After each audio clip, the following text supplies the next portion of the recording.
I'm going to present to you Project Manager, which is tools you'll have access with if you have MyGet Services Premium.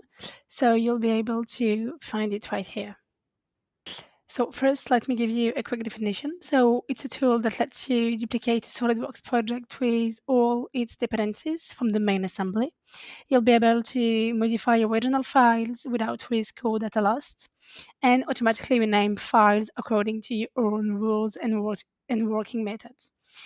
Obviously, you can also automatically search for all dependencies and rename files using rules. As you might know, with Pack and Go, you can only add prefixes and suffixes, but here you can recreate and homogenize an entire file naming system. If you have a PDM vault, you can connect it with it, obviously. So how does it work? First of all, I am going to click right here to selection the active document. So here, as you can see, I have my assembly, my parts, and my drawing. And here I have all the file location.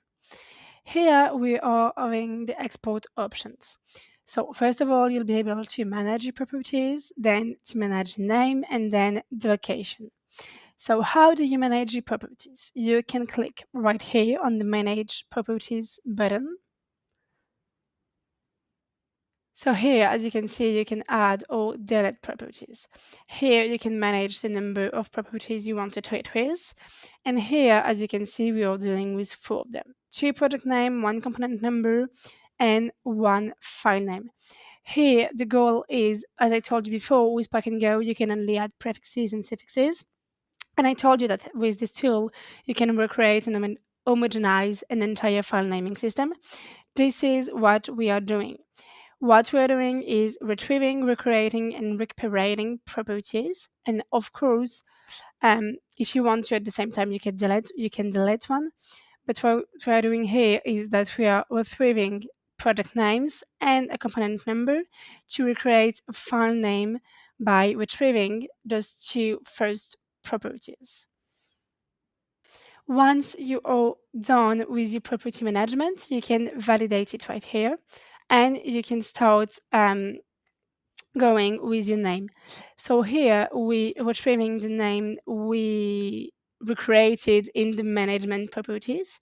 So you can select here different type of properties. As you can see, it can be fixed values, it can be value of a SolidWorks property, or by example, a counter if you have a smart counter. Here you can go with an advanced field creation. As you're going to see, this is what we did. We took our file name and we added condition. The condition is always. You can use others condition, obviously. As you can see here, you have a list of different conditions. It can be a date, it can be property condition, it can depend on the size of the file, it can be anything you want. And here you can search for your location. So it can be, you can create, a dynamic location based on the value of a property defined for each component. Here we are just going to click here to look for what we want. So I'm going to save it right here in my project file. And now you can decide if you want to flatten it into a single file, if you want to keep the entire folder structures, and if you want to create a zip file. So we want to keep the entire folder structure, and then we can copy it. As you can see here, I have a little notification to know if I would like to save my settings. Why? Because once you did your export options, you can save them, because next time you won't have to go back to everything in the first place. So you will be able to go back to the previous session, so you will win time. By saving your sessions, you'll be able to save several of them, so for different types of project, by example. So as you can see, it created me my file structure. So here I have my assemblies, my drawings, and my parts. And if I'm going into it, I will have the good naming. and you can see it right there. Now you have a different way to do it if you want. You can also do it from smart properties. So we are in an existing assembly here. So once you open the tool, smart properties, you can go on your type of port and filling in new properties. So we're going to go with project. So once you're done modifying it, you can save your input mask and validate it.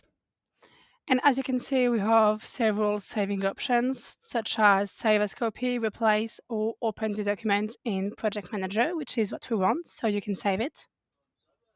And as you can see here, everything is opening itself like we saw in Project Manager, so do not hesitate to put in place and customize your smart properties input mask so that you can win time with it also.